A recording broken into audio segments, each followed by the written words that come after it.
అందరికీ శుభోదయం. నా పేరు సాన్వి. నేను కేబీ పాఠశాలలో 9వ తరగతి చదువుతున్న విద్యార్థిని. ఈ రోజు నేను వలస కూలి పాఠం సారాంశం చెప్పబోతున్నాను. వలస కూలి రచయిత డాక్టర్ ముక్కురాళ్ళ రామారెడ్డి. పాలమూరి ప్రాంతంలో నీటి వసతి లేకపోవడం, పంటలు బాగా పండకపోవడం వలన నిరంతరం కరువు రక్కసి కొరల్లో చిక్కుకున్న ప్రాంతం పాలమూరు.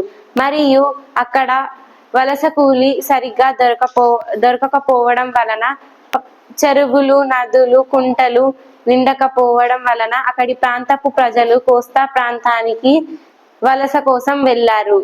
వలస వెళ్లిన కూలీలు ఇంకా రాలేదు అని అతని భార్య, పిల్లలు ఎంతో ఆర్తంగా ఎదురు చూస్తున్నారు.